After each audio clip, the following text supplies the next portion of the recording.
On a quiet Friday just before lunch on March 28, 2025, the city of Mandalay in central Myanmar was shattered by a sudden convulsion of the earth. In an instant, the ground heaved violently, buildings swayed and cracked, and a powerful magnitude 7.7 earthquake erupted along Myanmar's infamous Zagang Fault. Panicked residents fled into the streets as centuries-old pagodas crumbled and modern apartments pancaked. This was Myanmar's strongest quake in over a century, unleashing devastation not just in Myanmar, but even toppling a high-rise under construction in Bangkok, Thailand, nearly 1,300 kilometers away. The disaster left over 1,600 people dead in Myanmar and thousands injured, with dozens more fatalities in neighboring Thailand. In the quake's aftermath, a haunting question loomed. Could another massive earthquake strike again soon? To answer that, we need to journey into the science of how this earthquake happened and explore whether the geological forces beneath Myanmar and South Asia are primed for a repeat performance. It was just past 12:50 p.m. local time when the earthquake hit, centered near the Zagang Mandalay region of Myanmar. The rupture tore along the Zagang Fault, a major crack in the earth that runs under Myanmar, with the crust on either side sliding past in opposite directions. In geology terms, this was a strike-slip quake, the same style as California's famous San Andreas Fault, where two blocks of crust grind laterally against each other. The shock was shallow, about 10 kilometers deep, meaning the shaking at the surface was especially intense. In Mandalay, Myanmar's second largest city close to the epicenter, residents describe the ground motion like a giant wrestling the city. A rescue worker from a suburb of Mandalay said, "Our town looks like a collapsed city," estimating a fifth of the buildings were destroyed. Within minutes, iconic infrastructure lay in ruins. The historic Ava Bridge over the Irrawaddy River had crumbled into the water, roads ripped apart, and power lines were down. The human toll was harrowing. In Myanmar, over 1,600 lives were lost and more than 3,000 people were injured amid the wreckage. It was the country's deadliest earthquake since 1930. Entire neighborhoods were reduced to rubble piles, and desperate search efforts unfolded as day turned to night. The disaster struck at the worst possible time for Myanmar, a nation already grappling with a civil conflict and limited resources for emergency response. The chaos was compounded by disrupted communications. Phone and internet networks went down, cutting off affected towns. Hospitals, still standing, overflowed with the injured. Yet the shock waves did not stop at Myanmar's borders. Astonishingly, the quake's tremors rippled through the ground and were felt in 57 provinces of Thailand, as well as in parts of China, India, and Bangladesh. In Bangkok, nearly 1,000 kilometers away, high-rise buildings shook long enough to send people running out in panic. Some in nothing but bathrobes after evacuating rooftop pools when water began sloshing over the edges. One 33-story skyscraper under construction in Bangkok collapsed entirely, killing at least 8 workers and trapping dozens under concrete and twisted steel. The Myanmar-Thailand earthquake of 2025 was a grim reminder of the forces our planet can unleash. But what exactly caused this quake, and why here? To understand that, we must peer beneath the surface of Myanmar, into the slow-motion drama of colliding tectonic plates that had been building up to this very rupture. To grasp how this earthquake happened, picture the Earth's outer layer as a giant jigsaw puzzle of rigid pieces, called tectonic plates. These plates fit together like puzzle pieces, but they are not static. They creep and grind against each other, moving at mere centimeters per year atop the softer, hot mantle beneath. Over years and centuries, that motion generates immense stress along the plate boundaries. An earthquake is what we feel when that pent-up energy suddenly releases and the plates lurch past each other, causing the ground to shake. In many ways, it's like pulling a spring or a rubber band until it snaps. The pressure builds slowly and then releases violently. Myanmar happens to lie at a very busy juncture in the tectonic puzzle. In fact, this country is squeezed between 4 major plates: the Indian plate, the Eurasian plate, the Sunda plate, and the Burma microplate, all jostling for position. The Indian subcontinent, in particular, is on a geological collision course with Asia, driving northward at about 5 centimeters per year, roughly the speed your fingernails grow. Like a relentless, slow-motion car crash, this colossal convergence is the force that raised the Himalayan mountains, and it's the ultimate driver of many South Asian earthquakes. In Myanmar's case, much of the Indian plate's push is deflected sideways.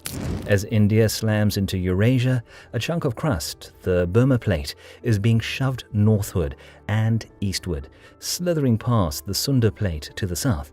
Nature has accommodated this sideways slip by slicing a huge tear through Myanmar's crust, the Zagang Fault.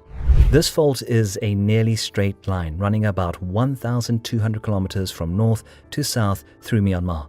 Essentially, it's a giant crack in the earth, marking where the land west of the fault on the India-Burma plate side slides north relative to the land east of the fault on the Sunda plate side. The two sides of the Zagang Fault grind past each other at a rate of up to 18 to 49 millimeters per year, an eye-opening pace in geologic terms. If that motion were smooth, we'd just get slow, creeping movement. But the crust is sticky and strong, so the fault remains locked for decades or centuries, even as stress builds up inexorably. When the force can no longer be contained, the fault ruptures in a sudden slip. That's the earthquake. Geologists compare the Zagang Fault's role to California's San Andreas Fault, and for good reason. Both are long, transform, side-slipping faults capable of very large earthquakes. The straightness of the Zagang Fault is a worrying trait.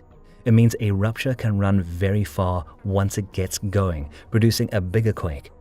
In 2025, that is exactly what happened.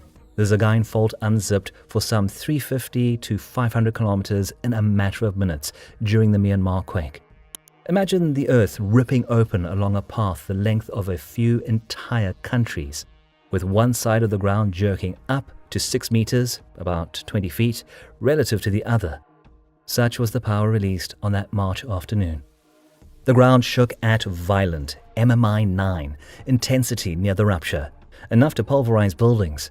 But the United States Geological Surveys estimate nearly 22 million people in Myanmar experienced strong shaking, at least MMI 5, during this event.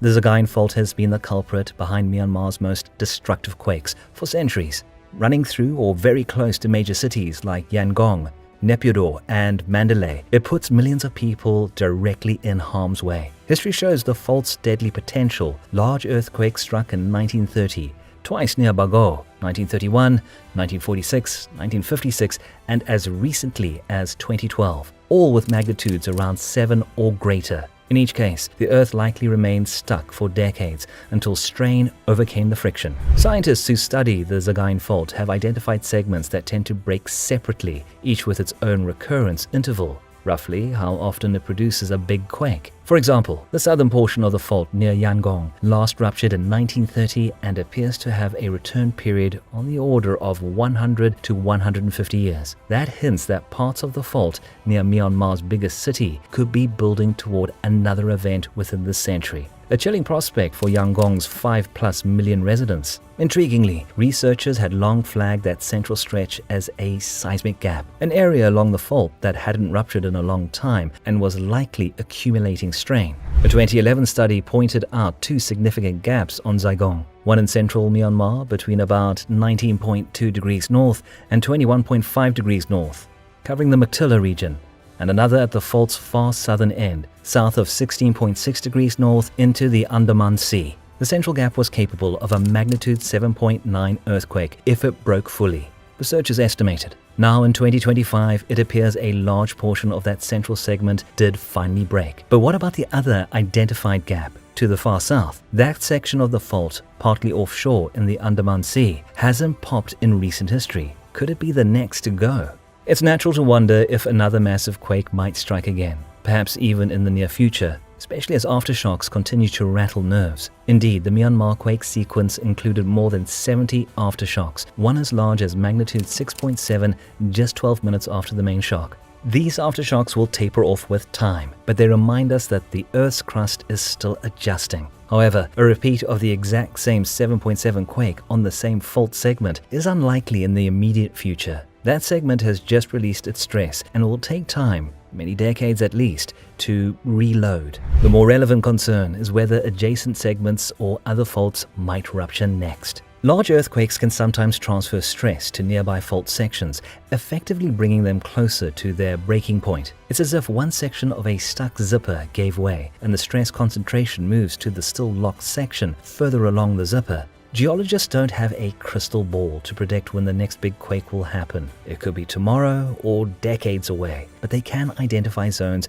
that are ripe with strain. In Myanmar, other parts of the Zagang Fault remain locked and dangerous. The southern Zagang Gap toward the Andaman Sea is one candidate, having been quiet for a long time. Rupture there could threaten southern Myanmar and even trigger tsunamis if it slips under the seafloor. And to the north, the fault runs towards the eastern Himalaya. Portions of the far northern Zagang Fault saw major quakes in the 1940s, but if any segments up there have been skipping their turn, they too could be prone to a future jolt. The bottom line is that as long as the tectonic plates keep pushing, and they will, stress will continue to accumulate on all these faults. Another earthquake akin to the 2025 event will occur in this region. The pressing question is, when? Seismologists often talk in terms of probabilities over decades because pinpointing quakes in advance remains beyond our reach. However, some worrying signs have drawn attention. In the months leading up to the Myanmar quake, locals noted an uptick in small tremors. In fact, 8 minor quakes shook parts of Myanmar in just the first week of March 2025, promoting public concern. Neighboring Bangladesh also recorded an unusual flurry of small quakes. According to Bangladeshi experts, the frequency of tremors was rising in early 2025, which they cautioned could be a warning sign of a larger event in the pipeline. The implication is clear. The 2025 Myanmar quake might not be an isolated freak event, but part of a broader pattern of strain release in the region. Myanmar is not alone in facing the threat of powerful earthquakes. The entire region where the Indian plate collides with its neighbors, from the Himalayas down through Myanmar and into Indonesia, is one of the most seismic active belts on Earth. Geologists call it the Alpide Belt, and it has produced catastrophic quakes throughout history. For instance, just to the northwest of Myanmar lies the Himalaya range, under which the Indian plate is diving beneath Eurasia along a giant crack called the main Himalayan thrust. This is the source of Nepal and North India's big quakes. In April 2015, Nepal experienced a magnitude 7.8 Gorkha earthquake that killed around 9,000 people when a section of this fault ruptured near Kathmandu. That quake didn't release all the built-up stress. In fact, parts of the Himalayan fault further west haven't ruptured in centuries. Geoscientists worry about a known seismic gap in western Nepal. There hasn't been a major quake recorded there since 1505, over 500 years ago. This means that another great Himalayan quake, possibly even larger than 2015, is essentially inevitable in the future. It's not a matter of if, but when. Looking south and east, Bangladesh and northeast India sit at another dangerous junction of plates. Bangladesh lies just east of where the Indian plate grinds under the Burma plate. Along the coast of Myanmar and Bangladesh runs the Sunda megathrust, the same plate boundary that further south caused the 2004 Sumatra-Andaman magnitude 9.1 quake and tsunami, and which in 1762 unleashed an estimated M8.5 quake off the Arakan Rakhine coast. An earthquake on that offshore fault could send devastating shaking into coastal Bangladesh and Myanmar, and potentially generate tsunamis in the Bay of Bengal. And what about Thailand and the rest of Southeast Asia? Thailand doesn't sit directly on a plate boundary like Myanmar does, which means huge quakes are rarer there. But as the 2025 event proved, distance is no guarantee of safety. Bangkok's high-rises, built on soft, swampy soil, wobbled dramatically from a quake 1,000 kilometers away. The soft clay beneath the city amplified the distant seismic waves, making tall buildings sway for a long time. Many older structures in Bangkok were never designed with earthquakes in mind. Seismic building codes only came into effect there in the past few decades. This is a concern because if a closer quake strikes, say in western Thailand or along the Thai-Myanmar border, the damage in Bangkok could be far worse. So, can another earthquake like Myanmar's strike again soon? The science tells us yes. Not necessarily in the exact same spot, but elsewhere along the restless plate boundaries of Myanmar and its neighbors. The tectonic tension is indeed always building, day by day, millimeter by millimeter. When and where it will next unleash a devastating quake is uncertain, but several candidates loom on the horizon. perhaps a locked stretch of the Zagang Fault to the south, or a long dormant segment of the Himalayan megathrust, or an active fault near a major city like Dhaka. In all these places, the ground is under strain, like a wound-up spring waiting to snap. Scientists monitor these faults, map past ruptures, and use GPS to measure the slow movements, trying to read the Earth's subtle warning signs. Lastly, it's worth remembering that earthquakes, while destructive, are a natural part of our planet's ceaseless evolution. The same forces that tear down buildings also built the magnificent Himalayas and created the landscapes we live on. We cannot stop the Earth's plates from moving, but we can study and respect them. The March 2025 Myanmar earthquake was a dramatic chapter in the story of a restless Earth. Could another chapter be written soon? Geology gives us an uneasy answer. Very possibly, yes. In the end, the question isn't if another earthquake like Myanmar's will strike. It's whether we will be ready when it does. The world's next mega earthquake could happen here, the Kermadec Islands. Imagine a crack in the Earth's crust deep beneath the ocean, capable of unleashing earthquakes so powerful they send shockwaves across the sea. The Kermadec Trench, lurking in the Pacific Ocean just north of New Zealand, is exactly that kind of place. It is one of the deepest parts of the ocean and a hotspot for massive earthquakes. In this post, we'll explore what the Kermadec Trench is, how it works, and why scientists keep a watchful eye on it. Revisit some historic earthquakes from this region and understand the potential dangers, including tsunamis, that a large Kermadec quake could pose. The science is fascinating and the stakes are thrillingly high, so let's get started. The Kermadec Trench is a deep undersea trench in the South Pacific Ocean, extending from just northeast of New Zealand up toward Tonga. Think of it as a long, narrow chasm on the ocean floor. In fact, it is one of the deepest oceanic trenches on Earth, plunging to a depth of about 10,000 meters, 32,800 feet, at its deepest point. To put that in perspective, if you dropped Mount Everest into the trench, its peak would still be underwater. This colossal trench runs roughly 1,000 kilometers, 620 miles, in length, forming part of a larger trench system with the Tonga Trench to the north. Together, the Kermadec and Tonga trenches create a nearly 2,000 kilometers long scar in the Earth's crust. Geographically, the Kermadec Trench lies about 800 to 1,000 kilometers northeast of New Zealand's North Island, and a similar distance southwest of Tonga. These islands, like Raoul and Macaulay, are the visible tips of volcanoes formed by the same geological forces that created the trench.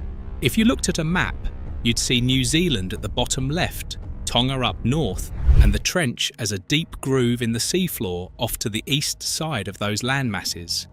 Essentially, it's out in the open ocean, far from major land except for those tiny uninhabited islands. So what created this massive gash in the Earth? The Kermadec Trench is the product of plate tectonics.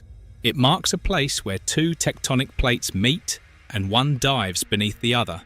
Specifically, the Pacific Plate, an oceanic tectonic plate, is being forced under the neighbouring Indo-Australian Plate, another plate that here underlies the Australian region, including part of the ocean floor. This process is called subduction, and the trench is essentially the scar on the seafloor where the Pacific Plate bends downward and plunges into the Earth's mantle.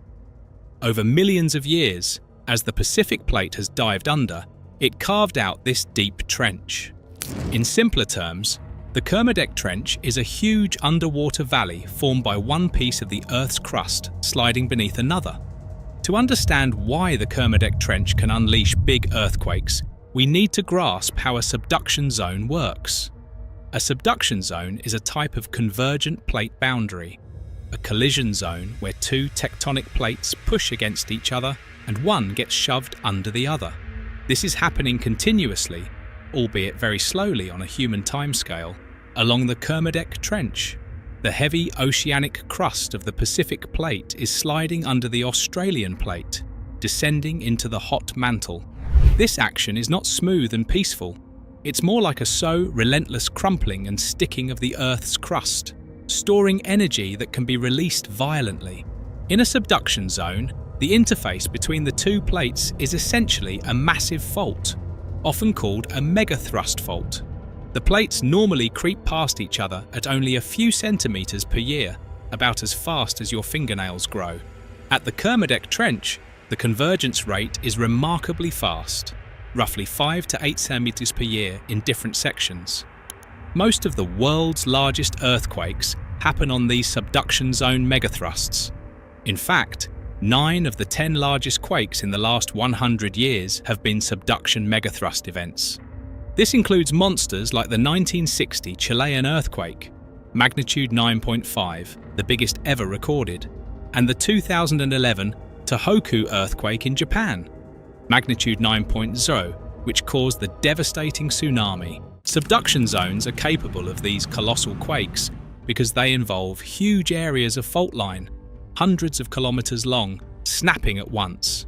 The Kermadec Trench, being a long subduction zone, has the right ingredients for very large earthquakes. Maybe not the absolutely largest ever, but certainly in the major earthquake category. And indeed, it has produced magnitude 8+ events, as we'll see. But why is the Kermadec region so seismically active? The Kermadec Trench area lies along the infamous Pacific Ring of Fire, an almost horseshoe-shaped zone around the Pacific Ocean where many of the world's earthquakes and volcanoes occur. This ring exists because of multiple subduction zones fringing the Pacific Plate. The Kermadec-Tonga subduction system is a segment of that ring, and it happens to be one of the most rapidly converging and active segments. Those convergence rates of 6 to 8 cm per year we mentioned are among the fastest on Earth. Faster convergence generally means more frequent earthquakes because stress accumulates quicker. It's like traffic in a fast-moving highway, more chances for crashes if things go wrong. Another reason the region is so active is simply its geological youth and structure. The oceanic crust being subducted is relatively old and dense, which helps it dive down. The Pacific Plate here is over 100 million years old near New Zealand. The trench is also remarkably straight and simple in geometry. This uniformity might allow large, smooth segments of the fault to rupture in unison. Geologists have evidence that the interface is strongly coupled, stuck, down to 30 kilometers depth under the Kermadec Islands, meaning a large patch of the fault is effectively locked and capable of a big snap. In fact, GPS measurements on Raoul Island, one of the few land points in the area, show that the island is being dragged westward as the Pacific Plate pulls it via the locked fault, an indication of strain buildup. Because the Kermadec Trench is so remote, many of its earthquakes go unnoticed by the general public. There's no large city nearby to feel the shaking, and only a handful of scientists or conservation workers might be on Raoul Island at any given time. Yet, seismic instruments record a flurry of activity. According to GNS Science in New Zealand, since 2001, the Kermadec Trench has produced over a dozen earthquakes larger than magnitude 6.5 that weren't strongly felt in New Zealand's northwestern regions. The largest of these was about M7.7, but many New Zealanders didn't even notice because of the distance. Essentially, the Kermadec subduction zone is constantly relieving stress through moderate quakes, and occasionally it unleashes something much bigger. All this is to say, the Kermadec Trench is a highly active plate boundary. It's an expressway for tectonic motion, around 50 to 80 mm of plate movement, and it has a history of generating large tremors. Scientists pay close attention to it because despite its remoteness, it poses a hazard to surrounding regions, including New Zealand. Over the last century or so, several major earthquakes have originated from the Kermadec Trench and the broader Tonga-Kermadec subduction zone. Here are a few of the most significant events and what we know about their impacts. 1917, the Raoul Island earthquake. On May 2, 1917, a substantial earthquake struck near Raoul Island in the Kermadec Arc. Because it happened over a century ago, The exact magnitude is uncertain, but later, analyses estimated it could have been extremely large, possibly in the low M8 range, with some researchers suggesting around 8.5 or even 8.6. This quake generated a tsunami that was observed across the Pacific. Tide gauges as far away as Honolulu, Hawaii recorded about 0.3 e 1 foot wave height from this event. 1976, the doublet earthquakes. On January 14, 1976, the Kermadec region produced not one but two very large earthquakes within hours of each other. The first shock was around magnitude 7.8 and the second was about M8.0 based on modern re-evaluations. Both were shallow quakes near the trench, and the second event is thought to have been a low-angle thrust on the plate interface, a classic subduction megathrust rupture, March 2020, the triplet of earthquakes. In a dramatic sequence on March 4th to 5, 2021, three significant earthquakes struck in one day. A magnitude 7.3 occurred near East Cape, New Zealand in the early morning, followed by a magnitude 7.4 and then a magnitude 8.1 farther north near the Kermadec Trench. All within hours, scientists are actively studying the Kermadec subduction zone to gauge how dangerous it could be. The big question is whether it could produce an earthquake larger than those seen in the last 100 or so years, perhaps an event closer to magnitude 8.5 or even a megaquake approaching 9.0. Research indicates that the trench is strongly coupled, stuck, in places, and certainly capable of exceeding M8.0 in a single rupture. Some scenario models assume that multiple segments of the trench could rupture together in a cascading event, which might push the magnitude upwards. For example, if a 500 km length ruptured instead of 200 km, the quake could be significantly bigger. There isn't clear evidence of a magnitude 9 quake in Kermadec's past, but neither can scientists rule it out completely in the long term. What we do know is even an 8+ earthquake in this region poses a serious tsunami hazard. Earthquake shaking itself is usually not dangerous to distant populations. New Zealand might feel a moderate shake, as in 2021, but not devastating tremors. The real menace is the tsunami that a big thrust quake can generate. When the fault breaks, it can cause the seafloor to uplift or drop by several meters over an area the size of a small state, displacing millions of tons of seawater. These displacement waves race outward as tsunamis, which in the open ocean are barely noticeable, maybe a few centimeters high in deep water. But as they approach shallow coastal areas, they amplify. New Zealand being relatively close, the southern end of the trench is only 120 kilometres off NZ's coast, and Raoul Island is 1,000 kilometres away from NZ, would have very little time to respond to a tsunami from a Kermadec quake. Estimates suggest 45 to 90 minutes travel time for the first waves to hit the North Island's northern and eastern shores. That's a short window for evacuation. And complicating matters, the quake's shaking might not be strongly felt by people on the coast. As noted by a GNS science seismologist, a great subduction earthquake to the north along Kermadec could fail to produce obvious natural warning signs, like strong ground shaking, for those in, say, Auckland or Bay of Plenty. Tens of thousands of people could be at risk along the beaches and coastal communities if they don't receive or heed official warnings. How big could the tsunami be? Modelling studies have tried to answer this. Thankfully, none of the Kermadec quakes in recent times have generated a truly devastating tsunami for New Zealand. Most have been half-metre or so waves at most. But if a larger segment of the trench ruptured and produced, say, an M8.5, it could be a different story.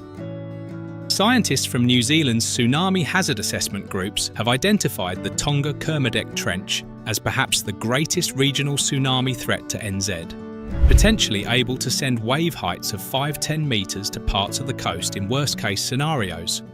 All of this sounds frightening, and indeed the scenario of a stealth great earthquake sending a tsunami is the stuff of emergency management drills. The good news is that we have better monitoring now than ever. The moment a big earthquake happens, instruments, seismometers, GPS, and even special tsunami buoys will detect it.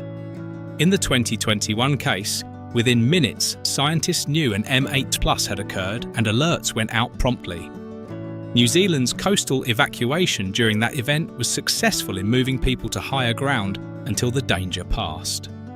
From a scientific standpoint, the Kermadec Trench is a fascinating natural laboratory. Its extreme depth has attracted oceanographers and biologists. Research expeditions have probed its nearly 10-kilometre depths, finding strange creatures adapted to the pressure. But for geologists and seismologists, it's the earthquake factory aspect that is most captivating and concerning. Every large quake there teaches us something new about how tectonic plates interact and how tsunamis are generated.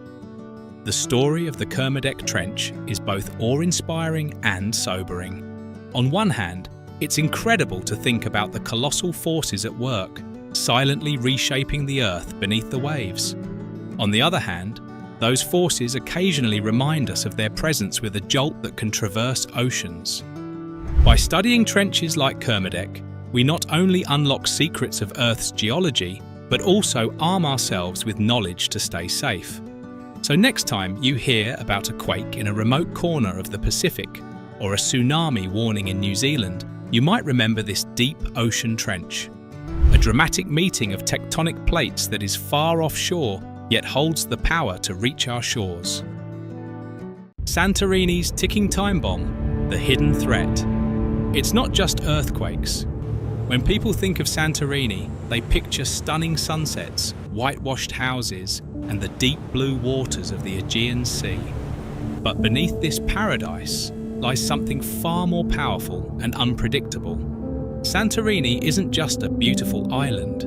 It sits on top of one of the world's most dangerous volcanic systems.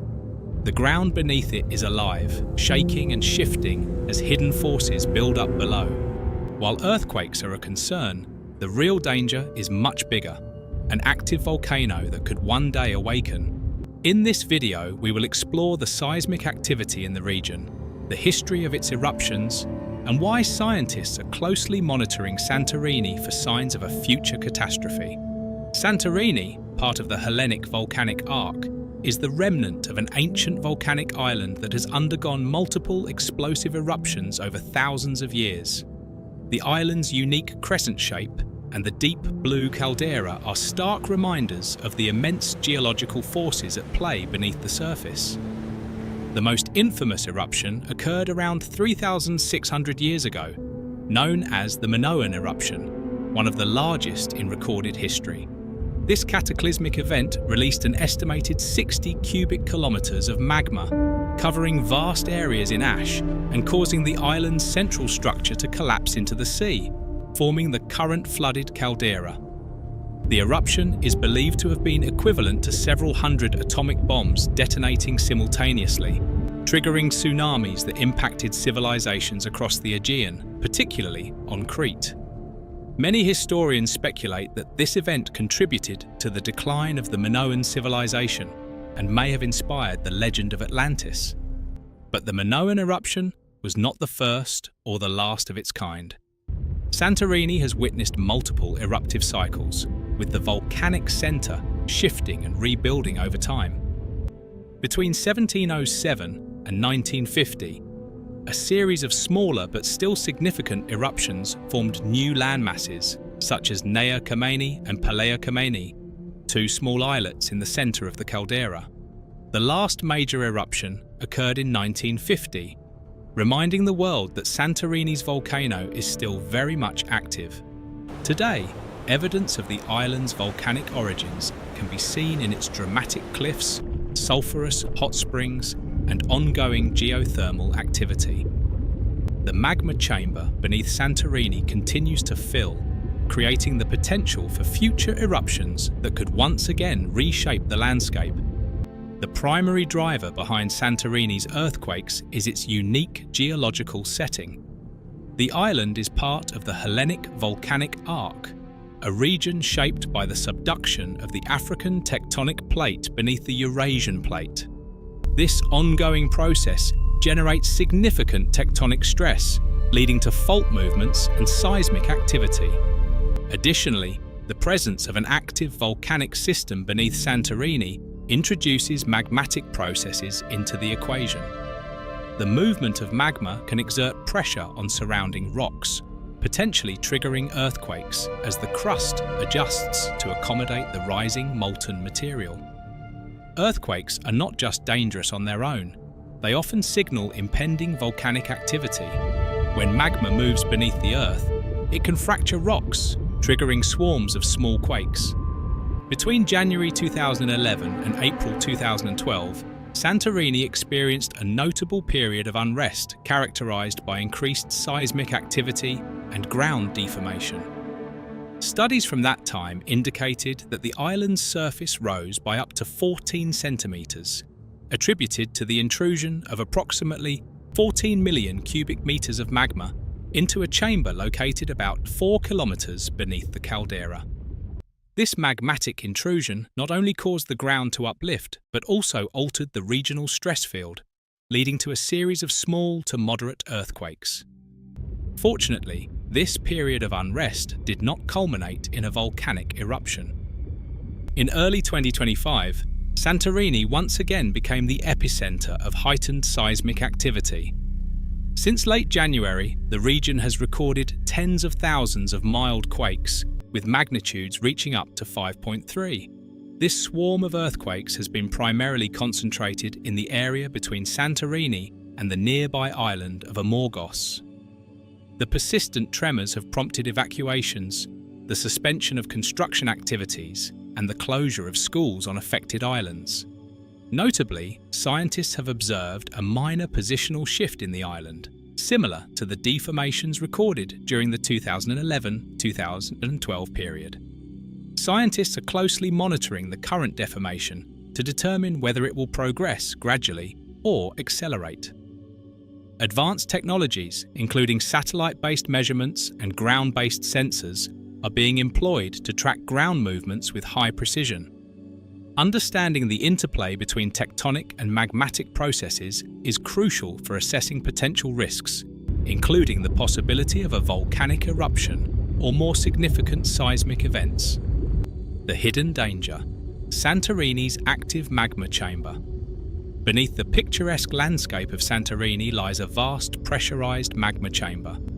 This underground reservoir of molten rock is constantly being supplied by deep-seated magma sources, and over time, pressure within the chamber builds. When the pressure becomes too great, the chamber seeks an outlet, leading to an eruption. Geophysical studies have revealed that the magma chamber beneath Santorini is much larger than previously thought.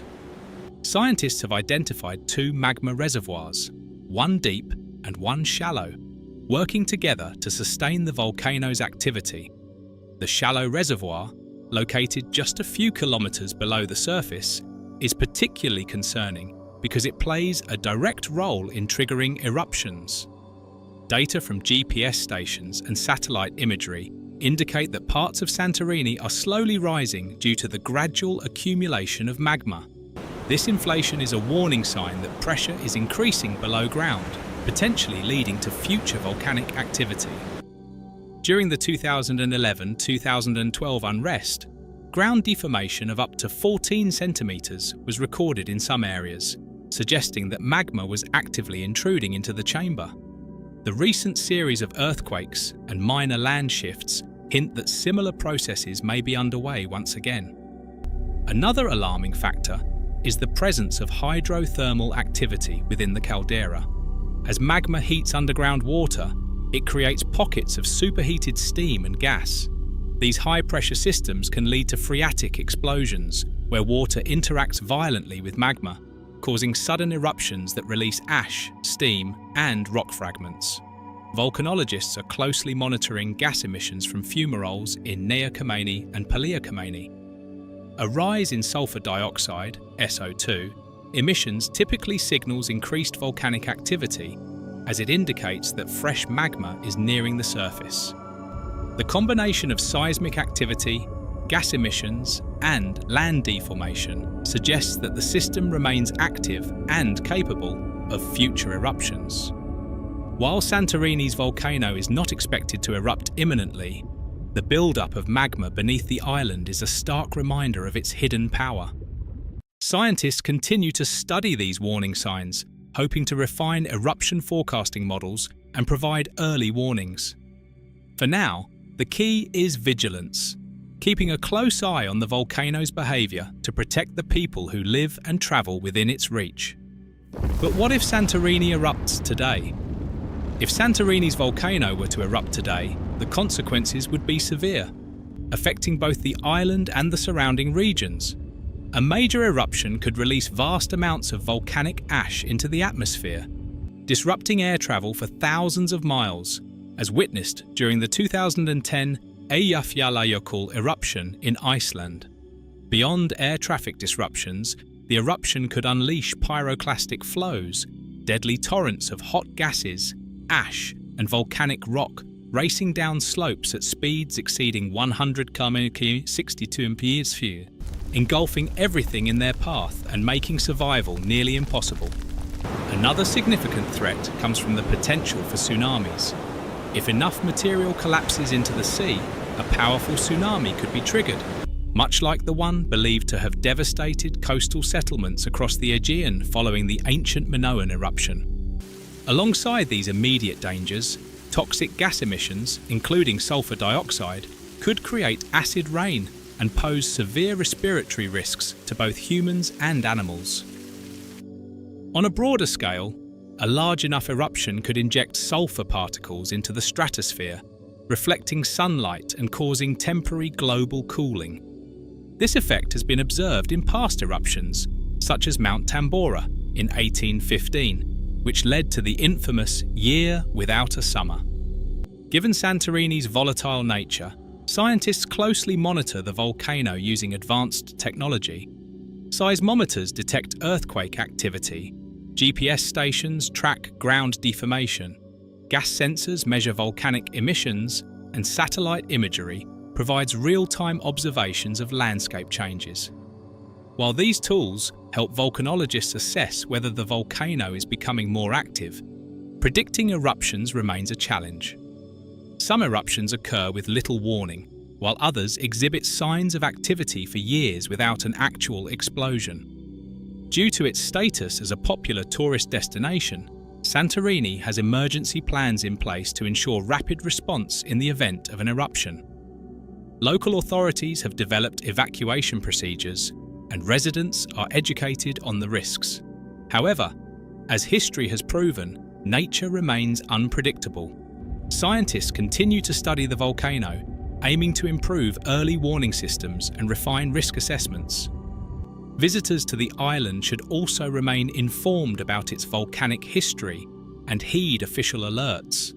Santorini is a breathtaking paradise, yet beneath its charm lies a restless force. While earthquakes pose a constant risk, the real threat comes from the volcano lurking beneath the caldera. With its history of catastrophic eruptions and ongoing volcanic activity, Santorini remains one of the most closely monitored volcanic regions in the world. Whether it erupts in our lifetime or not, one thing is certain: the volcano will awaken again. The question is not if, but when. So, the next time you admire the stunning sunset over Santorini's caldera, remember that you are standing on one of the most explosive places on Earth.